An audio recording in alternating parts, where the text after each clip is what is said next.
Hello and welcome to episode 70 of the Freo Big Footy podcast.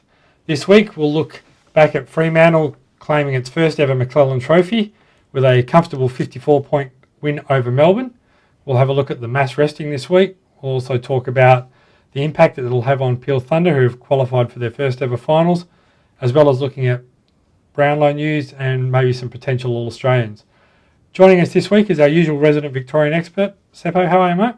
Good evening, Centurions, and we're here. It's the last game of the year. We've moved quickly onto it, and it's come around quickly, and really looking forward to getting into September now.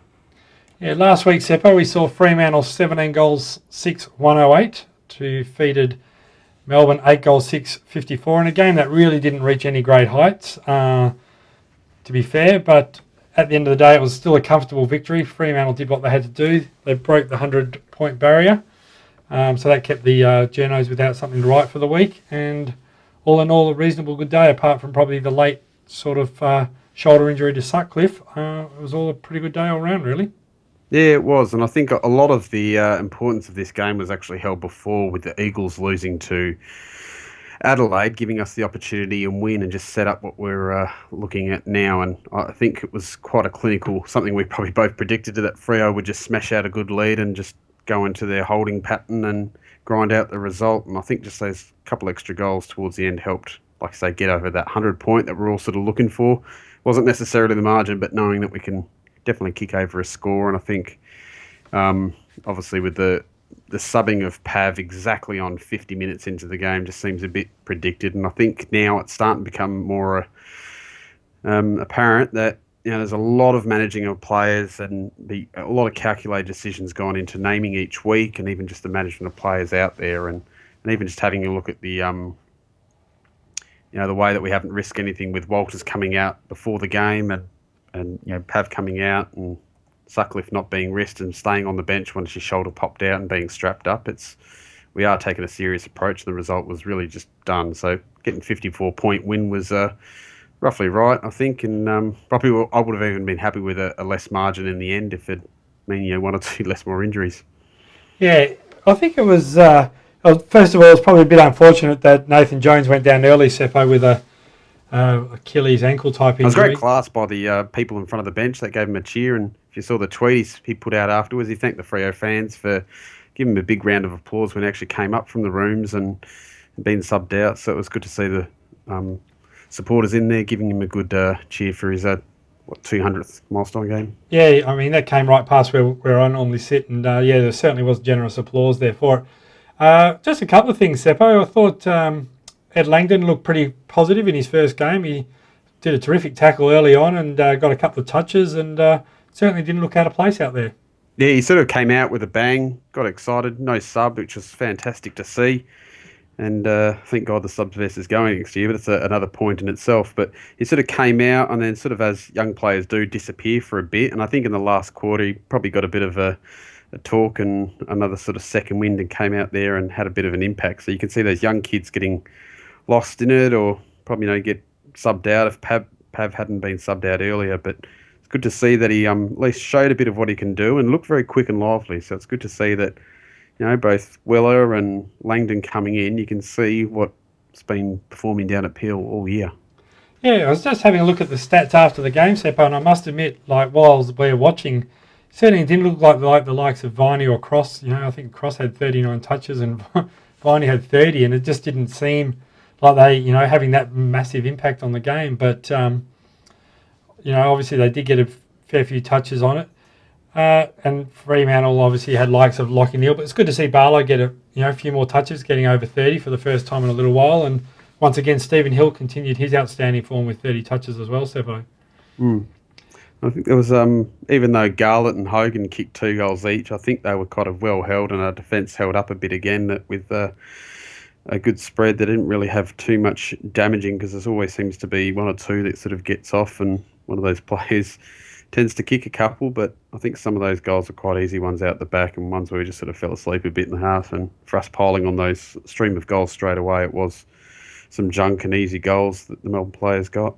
Yeah, I thought Dawson did a really terrific job actually on Hogan, and as I said, I mean, he only had 6 touches, and I mean, and probably if I remember rightly, a couple of those touches you wouldn't actually want him to have, Seppo. So, I mean, you're certainly not going to rely on him to give you any sort of drive out of the back line, but he's 1%ers, and he's just, I mean, sometimes as well, you can't really appreciate some of the stuff he actually does unless you're watching the game live.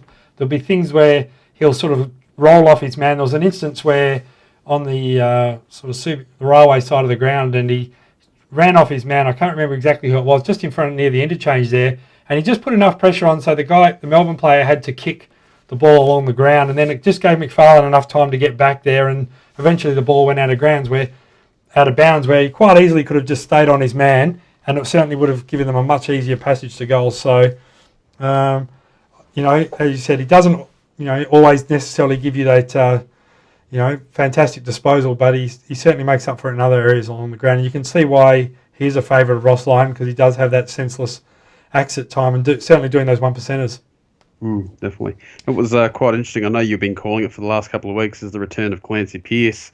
I noticed he didn't really get on the kicks too much. He had 21 handballs and only 6 kicks, so it's interesting just the way we move the ball. And I know we're a bit more accurate with some of the other guys like Mundy that just went to town with his delivery out of the midfield, and Hill obviously dominated again. And even Daniel Pearce had a nice stroke of form, and even got on the scoreboard to get with a couple of himself. So kicking 3 goals, 1 and 24 touches is really good for Daniel Pearce. Probably one of his better games for the year. And Pav getting that early 3 and then coming off was good to see as well. Yeah, I mean, although Pearce didn't get a lot of the ball down there, Sep, I still thought it was a pretty good performance coming back. And he didn't use his kicking a lot, but I thought he sometimes didn't require. Lachie Neale normally comes down quite regularly and just sort of takes that ball off half back, and I thought Pearce did that a little bit more, so left Neale a little bit further up the ground. Did you think we obviously each week we talk about those sort of 3 or 4 players on the fringe, Seppo. Did anyone sort of stand out or drop back in the pecking order, so to speak, for you? Well, I suppose I was impressed with guys like Spur and Subin, and even some patches Sheridan. I think there was probably a bit of improvement from some of those lower tier players. I think Griffin struggled a bit, only getting 7 touches and probably provided enough of a chop out for Sandilands, but I still think that Clark at his best might be a better option going forward, and Griffin's been doing well, obviously having that combination with Sandilands, but there wasn't too many guys that we thought we needed a bit of a lift have really shown something. So there's a lot of those guys did sort of lift, and Daniel Pearce and Clancy Pearce and Subin have been a couple that are probably, and even Barlow in that same category. Barlow getting over 30 touches again and kicking a goal and really helping out that midfield group without Fife there was really good to see. Yeah, I agree with you about the ruck situation, Seppo. I think Griffin has been reasonably good chop out, and then some weeks you just think he's not going to do enough, and then all of a sudden he'll come and kick a couple of goals in the first quarter. But I don't think, it'll be interesting this week. I think Clark's got a real opportunity to maybe push his case, and I saw that Griffin's been sort of out with a hamstring this week, so I don't know how serious that is, but it'll certainly give Clark, I think, every opportunity to maybe try and cement a spot back before the finals comes in. What about the sort of combination or the players between when we're looking at the likes of De Boer and Mzungu and those types, Seppo, and really, I mean, Subin's the other one, as you said, in the mix, and I think Subin's certainly a little bit probably stepped ahead of those two in particular. Mzungu still does worry me a little bit about his decision making, and he's particularly some of his ball use at times hasn't been as good as it has been in the past. Yeah, I think the ball use the previous week against North Melbourne and even just this decision making was probably down a bit. I think it improved, but it's still not to the same level as we all expect Mzungu to be. So I think he's still got some work to get back to his top output. I think Subin's now just stringing it together, and the way he pushes the ball forward, even if the ball's not going, probably not registered as an effective disposal, but what he can do and where he pushes and where he actually spots up some of his kicks, probably in the same mould as Daniel Pearce, that a lot of people that aren't really looking at what's happening and what they set up to it goes unnoticed, a lot of his hard work and even getting stuck in there and laying huge tackles. And it was something that I think Dermot Brereton picked up in the commentary. If you were there at the ground, you probably didn't hear it being mentioned, but the tackling technique of guys like Mayne and De Boer and Subin even though Subin's probably a bit reckless with his style of tackling. But the other two, De Boer and Main, put on some massive tackles and even got rewarded with a couple of holding the ball decisions, which was great to see. Yeah, and I think the fact that De Boer kicked a couple of goals will certainly won't do his harm any, any sort of badly, or won't hurt his chances at all, Seppo. I think if he's going to be out there, he does have to be at least some sort of threat. And I know that there were a couple of sort of, cheap ones out the back, but the fact of the matter is he still ran hard and made position. So, as I said, a few of those guys I think will be playing for spots this week, that's for sure. And, I mean, if we have a look at the side from last week, Seppo, what was listed and what played, I think we can definitely say that there's going to be 4 players who have to definitely come back into the side, regardless of what we had last week. So Walters, Fife, Ballantyne, and probably Alex Pearce would be the other one. So you'd have to think there's at least 4 changes that have to be made from that side last week. And maybe we'll just talk a little bit about it later on in the pod, Seppo, but I think I'll give you a chance to think about it. But we probably have to pick 4 players to drop out of that side as it stands from last week. Any other points that you sort of saw from afar this week, mate, that you want to bring up?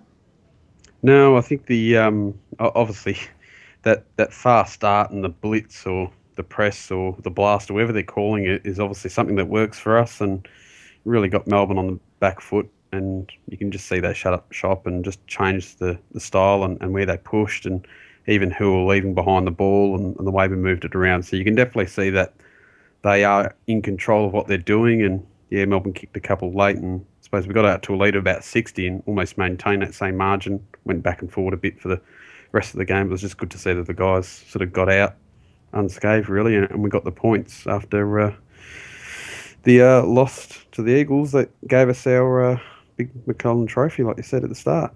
Yeah.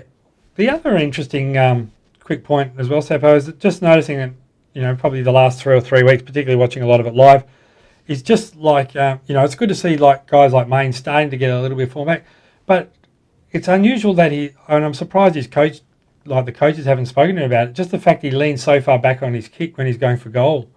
He, and he's really struggling to make any distance because he just tends to, it's like he's sort of laying back when he's trying to kick the ball, and it's just an unusual habit. Then maybe he just hasn't been able to get out, and for some reason he's struggling to kick 30, 35 metres because of it. And you'd think that with all the coaches down there, they would at least try and address that part, with finals coming up. All right, moving on from that, Seppo, we had the waffle results again last week, and Peel Thunder had a comfortable 16-goal 12-108, defeated South Fremantle 9 goals, 15-69, and allowed them to cement their first ever spot in the finals, coming third. And obviously it'll have a big impact for them this week with the mass changes coming up, which we'll talk about shortly, but still a terrific season for Peel and their best ever in 19 years. Yeah, it's fantastic to see the alignment, and obviously a lot of people kicking up the fuss about what it means for both Freo and Peel being obviously in that final, but it's great to see that they've pushed into finals, and this is going to be value experience for the guys that aren't actually there playing. Obviously in the main gig, there's still a lot of good players and guys like Jeddah and some of the other guys have just been playing. I think the Eagles, the other one that's been playing fantastic, couple of weeks of footy. Hopefully, it can actually help Peel go deep into this final series. And I'm still trying to get my head around how the top 5 final system works. But it's exciting times for Peel to get in there and get a chance. Obviously, Subiaco are going to be the favourites, but it'd be great to see if Peel at least get a final win out of this somewhere along the line. Yeah, a couple of little changes as well this week, Seppo.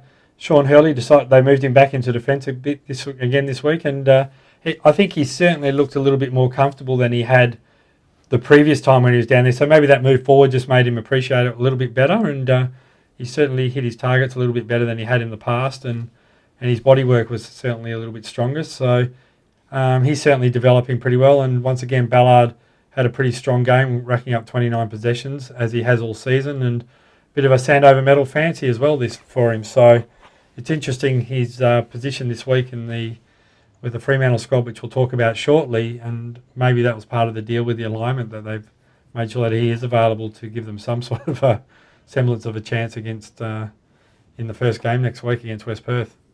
Definitely it's going to be a big one. All right. Moving on from that game, and there's not a lot to talk about there. Seppo, obviously the main talk with regards to that is the fact that the integrity of maybe not only the AFL but the waffle final system with the alignment is under siege a little bit with obviously Fremantle and Peel playing, sort of aligning together, and Peel obviously having a very small or a very limited side this week with a number of their better players going over to Port. And I think that's not necessarily Fremantle's fault. I think it's also the fault of the waffle and the fact that they've got to try and align those end of seasons up a little bit better. So, there was always a possibility that it may have happened, and it has come to fruition. And if there's not clashes now, there can be probably in further weeks. It's just hard to predict what each side, both us and the Eagles, with their aligned side, actually what's happening during the final series at both waffle level. And I suppose the same thing happens through the VFL and the sample as well. So it's not, a problem that's only us. It's probably a lot of sides that look at in terms of fixture scheduling and clashes. Yeah, and it'll be certainly something I think they'll look at over the off-season and the way that they structure the season fixtures, based on the fact that there is a possibility it may happen again. And with West Coast being a little bit stronger this year, there's a possibility. I know Simpson hasn't done it this week, but there will be a possibility, I think, if they could rest, that they would certainly give a few players a rest out of the lineup there as well. And there's been talk this week, Seppo, as well, about the East Perth and Eagles alignment possibly falling apart, and the Eagles trying to go their own way in 2017. So it'll be interesting to see if Fremantle try and also do the same thing, or whether they're happy to stay with the current alignment that Peel has. All right. Changes this week, Seppo. I think it'll take us a little while to get through them all this week, but... special edition of the podcast.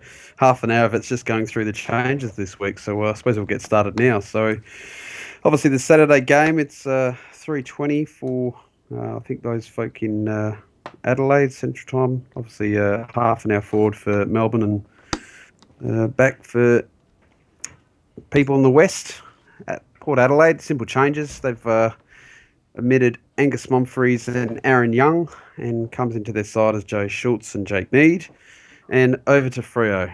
I'll take a breath in. And out of the side comes Lee Spur, Stephen Hill, Jonathan Griffin, Cameron Sutcliffe, Daniel Pearce, Michael Johnson, Aaron Sandlands, Luke McFarlane, Matthew Pavlich, Chris Main, and David Mundy. All rested, other than Sutcliffe with a shoulder and Griffin with a hamstring. What we're looking at bringing in is Alex Pearce, Lockie Weller, Zach Clark, Hayden Crozier, Max Duffy, Matt Taverner, Jack Hanneth, Tanner Smith, Ethan Hughes, Brady Gray, and Connor Blakely. Now, obviously with the emergencies, Jacob Ballard, Craig Muller, and Daniel Pearce are listed. Ballard's the emergency that's flown over. And great to see potential, depending if he plays or not, potential 3 debutants there with Ethan Hughes, Brady Gray, and Connor Blakely all named there to get their first game, which is fantastic to see. Really surprised in a couple of... not surprised with the resting so much, Seppo, but just the players they did and didn't play. I thought with Moller's potential list, the decision has to be made on him this year, whether they've either made a decision one way or the other. You'd have to think based on the fact that they're not going to give him a game. And Jacob Ballard, who's arguably had the best waffle form of everyone playing or in those potential listed ins in terms of possessions. We've talked a little bit about his disposal at times does let him down, but in terms of actual his impact and his getting the ball, he's probably been their most consistent player all year and has been listed as an emergency. So if he doesn't play, you'd have to think he'll come home and play on Sunday for Peel Thunder, and maybe that's part of the alignment with Peel. They've decided to keep him over for that game, but I thought he might have got a game this week. Yeah, it's amazing. Even just to look at the guys that we haven't had a game yet for Freo. So currently Freo have used 32 players this year, which is the equal lowest, I think, along with Adelaide or possibly one other side, with the potential inclusions into this side. We're looking at bringing Hughes in for his first game, Brady Gray, Max Duffy, playing his first game for this year. He's obviously got 2 under his belt. Tanner Smith's obviously played that one game down in Tassie. He comes in for his first this year, and obviously Connor Blakely as well. After those guys actually get their game, there's only going to be about 6 guys that actually haven't had a game for Freo this year, and that could potentially play. So obviously, other than Sylvia that's retired and Crowley that's been suspended, you've only got really Morabito, Apnes, DeLuca, Moller, Vanderlua, Ballard and Hurley that haven't had a game for Freo this year. So we'll go from one of the least players used to one of the most. Yeah, and it just shows how dumb that stat really is at times. But it does give you an indication, particularly in terms of injuries and stuff. But that will go out the window for this one. And a number of those players who have been listed, Seppo, have played a number of games this year. Alex Pearce, Zach Clark played a lot early in the season. Crozier's had a pretty good run. Taverner had a good run early in the year. Hannah's played a few. So it's not like they're bringing in guys who've never played at all, but it's definitely not in our best, probably our best 10 to 12 players that are arguably being rested this week. And you'd have to think Port, with their form they've showed over the last few weeks, will be definitely too strong for our side. But I think we'll put up a little bit better show than some people expect. Yeah, I'm certainly hoping better than the last time we played St Kilda away in that time. When you look at the players that are actually listed out there, Duffield will be the most experienced. I think it's Duffield. Let me just check the quick stats. Duffield has played 170 games. He will be the most experienced out there. So I'm not sure if he's the logical captain choice, but there's a bit of talk on the board about who's going to captain the side, and if it's going to be someone quiet like Stephen Hill, or maybe a future guy like De Boer, or probably even Lockie Neal's a potential, or Barlow. It'll be interesting to see who, with a lot of the leadership team out there missing, who's going to be tossing the coin at the start of the game and providing a bit of on-field leadership. Yeah, Lockie Neal was on the news tonight doing the interview as they flew out, and he certainly came across, very well spoken, and does show some of that sort of leadership potential. So I wouldn't be surprised at all if he does get the gig, but maybe as a farewell, because you'd have to think some of those guys, particularly like Duffield, this may be his last year, depending on how it goes with the other side of it. And I'm surprised they didn't give Garrick Ibbotson a break either, Seppo. Yeah, one of the only ones that are still there that have played all year. I think there's not too many that are actually out there and named. I think Barlow potentially might be the only other one that's played every single game this year. So obviously those guys need it. I think Neil as well. Probably Neil, Barlow and Ibbo and Subin are the guys that have sort of got through every single game, and probably, obviously, if they've looked at it, said you're young, that you're not older like the other guys out there, you don't need the rest. So there's obviously a lot of science that's gone into these selections, and the strength and conditioning coaches are obviously saying these younger guys, you need to get out there. We probably might have seen 1 or 2 more changes. Yeah, is there any sort of players that you're really looking forward to, or any matchups out there, Seppo? I think it'd be good to see your... Oh, sorry. I was going to jump straight in and just say Brady Gray. I think we've been talking about him for quite a while, ever since I've been wanting to see him get his spot, and we've always been looking for who's that next small defender we've had, and he's got a huge challenge, especially if he gets a gig and plays in that back pocket, or even off a half-back. It could come against someone great like Chad Wingard or one of those other guys out there. Even Jake Need would be a handful, or Gray as well. So it will be interesting to see if Brady does get that role, and he's been performing quite well, and everyone talks about his hardness in the waffle. Let's just see if that translates to some good strength, hard contest, and can actually run with some of the best AFL sort of small, quick forwards.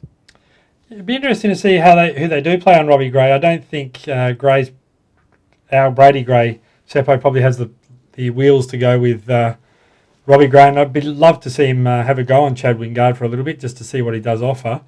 But there is no real sort of natural matchup out there for Robbie Gray, you'd have to think. And it'd be interesting to see who they do and how they line up. Because Blakely, you'd think, would be on, maybe they'll put him on Travis Boak. And the other player, Sam Gray's, and all the Grays, this 50 Shades of Grey, Seppo. But yeah, there's only 3 of them out there. Yeah, Sam Gray. But Sam Gray's been sensational. Gray. Sam Gray's been sensational the last few weeks, racking up 30-plus touches. So he'll be another one that it'll be interesting to see how they go. Yep.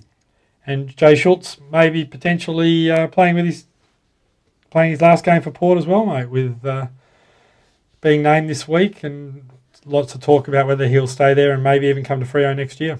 Yeah, there's talk that Charlie Dixon might even come down from Gold Coast and he wants to go to Port, so that might push Schultz out. And he's getting older, but he would be handy if he did end up coming our way. But be a good challenge for for Alex Pearce and Dawson. They got the Schultz and Ryder and Westhoff to deal with. There's 3 targets that are going to be a challenge for them. It'd be interesting to see Hughes if he's playing that Ibbotson role, playing a half back, and see someone that's. It's amazing to think that Hughes only really started playing AFL or playing for a club in the Waffle a couple of years ago.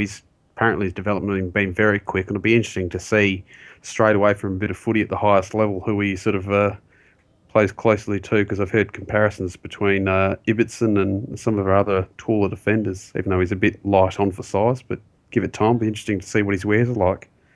Yeah, for sure. Do you think Alex Pearce will play for... He's been listed at half-back, and we know that the way they list him isn't really important, and Tanner Smith may end up going in that back 6, but do you think they will maybe at times see how Taberner and Pearce work together up forward?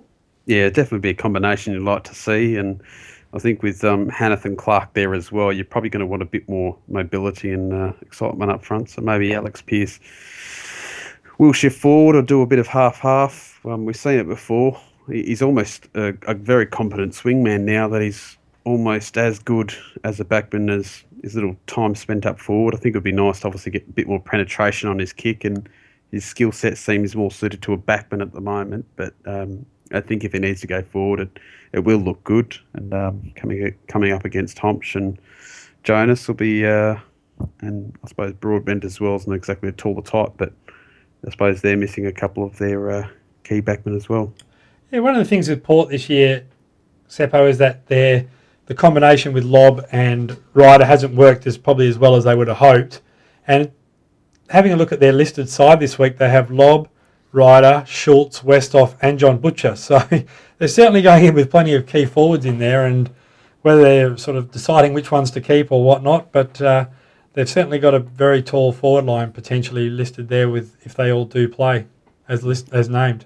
I suppose we've got at least enough tall key backs with Pearce, Dawson and Tanner Smith out there to go with, but it will be a test for those guys, because I think based on the midfield dominance that the ball's going to be coming out of the midfield towards Port's way, because even looking at the combination of Hanneth, De Boer and Neil in the midfield with someone like Clancy Pearce or the younger guys Weller and Blakely trying to win the ball, it's going to be not exactly our usual dominance of the Mundy, Fife and Sandy combo. So it's it's going to be quite interesting, because it could. I know it's probably wishful thinking here, but it could throw up an interesting mix. And they've obviously got no tapes to go over to have a look at our setups for this. So maybe the elements of surprise, and some of these guys obviously playing a lot of footy at Peel together, bring them all in at once, and they've got the chemistry to perform together. Obviously, it's going to be a harder challenge, bigger bodies. There's obviously a skill difference between them, but at least there are some positives and benefits that you're actually looking at a lot of these guys coming together at once. Yeah, and for the supporters as well, Seppo, although on Port, I'm sure will be happy to finish the year if they do win comfortably, as you would expect. But it'll be also good for Fremantle supporters just to have a game where they don't it'll be stress free, as some on the board have said, and I think it'll be also good for Ross Lyon. As you know, I'm quite a big fan of Sheridan, but his kicking has let him down a little bit at times, and he's normally a better disposer of the ball than probably what he has done, and maybe whether he's trying a little bit hard. But it'd be nice to see him pushed up the ground a little bit this week, Seppo, and maybe put him onto a wing and just see how he, just have that ability to run and play in his more natural position. And I think having maybe the him and Lockie Weller on the wings and Blakely in the middle will certainly give us a bit of a glimpse into the future of, with what Fremantle have to say.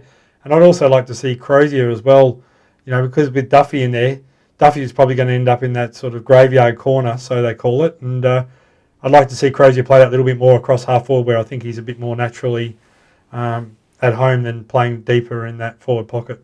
He's definitely got the leg to sort of kick. If he's 50 out, Crozier could probably guarantee he'll make the distance. So it's probably better to see Crozier a bit further away from goals. And I think we've mentioned in the past, he doesn't exactly play that Ballantyne role because he's not that small, manicky forward type that Duffy is. So I think Duffy's more of a like for like with Ballantyne, and Crozier's that kind of role that Maine's been playing in the past for us, but he's probably more of that accurate kick, I'd say, now that Crozier is probably taken over Maine and with his accurate kicking, and he's definitely filled out a bit in size, I think, since Crozier started getting a lot of games. But it's even just we were talking about the players that are not out there. Just brought to my attention a while ago that this is going to be Daniel Pearce's first game missed for Fremantle ever since he come across and breaks an 85-game continuous streak, which I think was at that stage third in the AFL or fourth, just behind Gaff and I think one other North player. So it's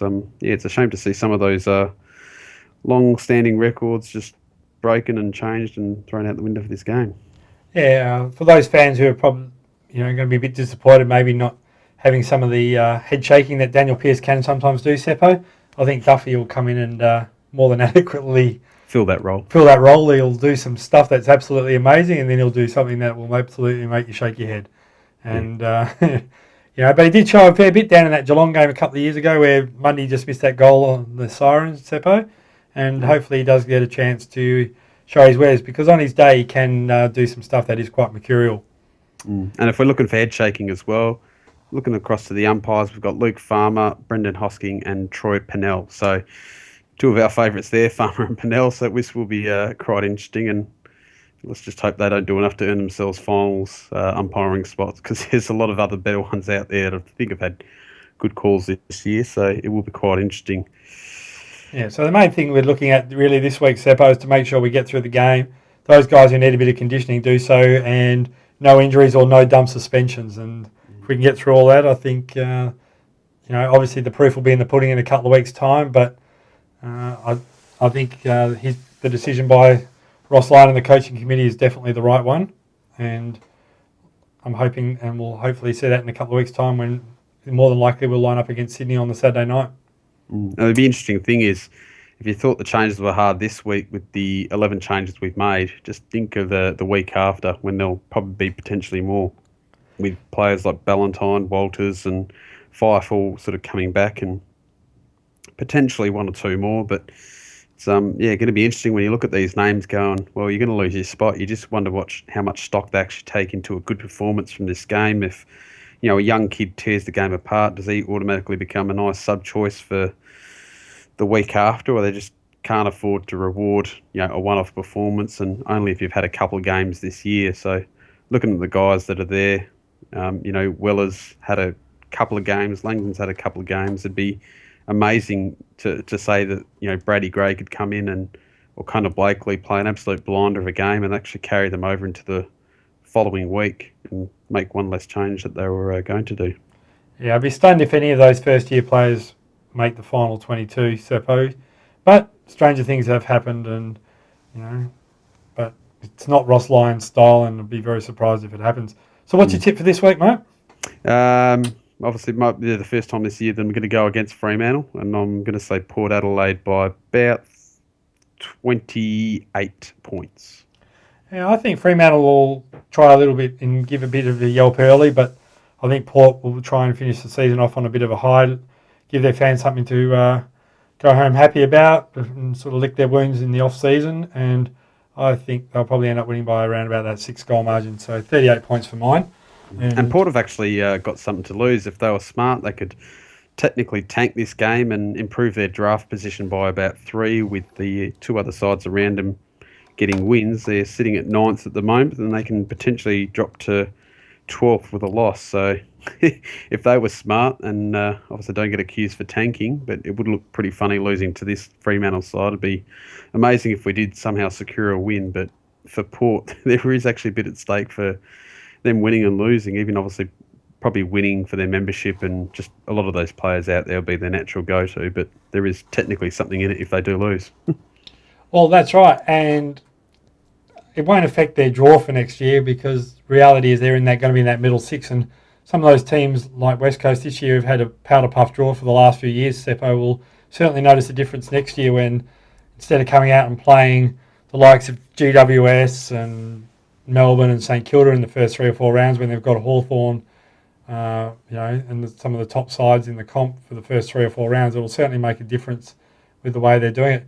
The other good news today, Seppo, was the fact that we won't be talking about next year with who's going to dub the vest anymore, with the sub rule being axed and the interchanges going down to 90, which won't affect Fremantle that much, really. When you look at their interchange numbers, Seppo, they're really hovering around the 100 mark anyway.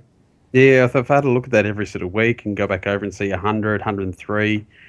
At the most, I think I've seen about 110 or 11. I've never seen us actually get close to the 120. And I think they've started to train ourselves knowing that it's coming to start to work down those numbers. And I think it'll probably benefit a lot of those players that are endurance runners. And I don't know if the AFL's expecting the game to really keep the best players out there and open up, because obviously if coaches control what happens, they'll slow the game plan down and play slow chipping around footy. So I don't know what they're trying to achieve out of it, but it's going to be interesting to see how the style, instead of this crazy Bulldogs, North Melbourne style all running game plans, start to go out of the window, or you see less of it next year. Yeah, the other interesting point today, there's been lots of discussion about Seppo, is North Melbourne resting their players eighth, then looking for a home final. Could you imagine the whinging Brad Scott would be doing if it was the other way around, with Adelaide resting all their players and guaranteeing North Melbourne have to travel to Adelaide for a home final, and North Melbourne not doing it the other way? You can just imagine Brad Scott would be just bleeding non-stop about it. So I don't have a problem if a team like Fremantle, or even in some cases like Hawthorn, who are third and realistically aren't going to lose to Carlton, and it's not going to affect the makeup, but with such a crucial game in the bottom of the eight, I'm really surprised the AFL's endorsed it, and it'll be interesting to see what they do next year, whether they do maybe give it, with the grand final being a week later this year, where they just decide to give everyone a bye the week before the finals, give everyone a give everyone a week off and then really sort of build up the excitement for the finals a week after, or whether they do keep it as it is, because it's going to happen more and more, you'd have to think. And they're talking about 2 buys next year as well, so it'll be interesting to see how they're placed out and what that means. But yeah. The other over into the All-Australian possible selection, that's going to be talked about in the next coming weeks as we get into finals, and it'll be quite interesting to see, other than the given Fife, even though he's missed out on probably games, he'll be one of the first picked for All-Australian, but it'll be interesting to see who makes a squad and potentially the final cut. Who are your thoughts to... Let's start with the squad. I think potentially we have 4 other guys that will make the squad. I think Sandlands will make the squad. I think he's probably rucked well enough to actually get in the side, but I just have a funny feeling he doesn't have quite the same love infest that Goldstein and Nat Nui will have. I think David Mundy will actually get his first All-Australian Guernsey this year. I think Ibbotson will be in the squad. And I think maybe Lockie Neal will be in the squad. I think they're the only ones that realistically will be a chance this year. I don't think Lockie Neal will get in, but I think he'll certainly be a chance to make the final squad. And, yeah, what about yourself? I think I agree with you 100%. And I was potentially thinking about Walters or Pav as a potential forward line squad, but there's probably a lot of other sides out there that have got key forwards and small forwards that have probably had bigger, more consistent years than Pav and Walters. So, yeah, definitely agree with that midfield combination of probably Sandlands and those 3 midfielders at his feet, Fife, Mundy, Hill, Neal. Well, actually, Hill will be an interesting one. Hill's had a really good finish to the year, and a lot of the time, Seppo, it's not how you play the first half of the year, it's how you play the second half of the year, and there's been a number of guys who've made All-Australian teams who have been very poor or injured the first 6 or 7 weeks, but come home with a flurry. Yep. And fresh in the mind of all those people selecting it, and they're not smart, the people that do these All-Australian squads. Yeah, so Hill was probably one, and maybe, as you said, Walters could be another small chance, but Hill's been pretty consistent all year, and is consistently been giving us good use of the ball, and he's one that Jared Healy does love, so he might also be a possibility, but that would have to be... I don't think Pav's done enough this year with the likes of Kennedy and a few others that will go ahead of him, but there'll be certainly those others I think will be a chance. And what do you think about the Brownlow as well, Seppo? Well, I've obviously you've seen the thread on the board with my prediction. I've actually got Fife finishing up on the year after not polling after round 14 on 27 7, 5 on 27, and Mundy back down on 20 and Hill on 12. I've seen someone post a link to a Phantom Brownlow medal standings up until this round, and they've actually got Fife at 30, and I think I've seen 30 mentioned a lot from other people. Obviously, I've given him a couple less where I thought he's probably behind the likes of Mundy or Sandlands or Hill, that I think in our eyes we're probably thinking it's a great game, but you never know what the umpires are thinking. But I've seen any prediction from 25 to 30, and in years gone past, that's enough to win it. So I think Fife's done enough up until his round 14, with not many people out of those games, obviously, a chance to poll anymore. But I think his biggest competitors will probably be people like, Mitchell, Hanbury, Prittis, and even Goldstein. Some people are thinking he might be right up there, but I think he's done enough, and I hope he does win, because it'd be just great to see that. After all the issues and the hard work he's put on early in the season, I can't remember a better run of almost all those games, just absolutely dominating. And I think that probably one game where I didn't give him a vote was that, I think it was a Derby. No, I gave him a vote for that, but yeah, he just was in the votes every single week, and let's just hope he can bring home the Brownlow medal, because I'd hate to see it go to someone like Prittis again. Yeah, Prittis obviously has had a good year, but there'll be other players like Gaff and that who will take votes off him, and Kennedy and those sort of guys who will take votes off him. And, I mean, the fact is that Prittis has played more games, so he's going to be a chance. Mitchell, he's missed a couple of games, which will probably may hurt his chances. And then you've got the likes of Hanbury. But once again, Sydney do have a few players in there. It'd be certainly great to see Fremantle get their first ever Brownlow medalist, that's for sure.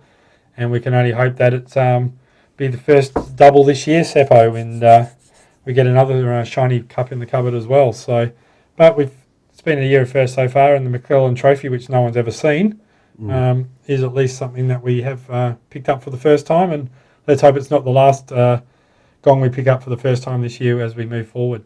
Yeah, I suppose the other thing that Fife could potentially pick up is obviously the AFL's MVP chosen by the players, and you've got the AFL Coaches Award, where I think he's about 6 or 7 in front of Hanbury with one game to play. So that's potentially, he could come home. If you're talking Norm Smith, Brownlow, Doig, there's probably a couple of things that Fife can actually add to his trophy cabinet this year that's all sort of on offer. So let's just hope he gets right the way through and has a cracking final series. Yeah, the last player probably had a dominant season like that, Seppo, would have been James Hird. You would have thought in the 2000 year, where I think he won the Brownlow, he won the Premiership, he won the Anzac Day medal, he won the Essendon Best and Fairest, and I think he actually won some other award as well. I think he picked up 5 medals that year.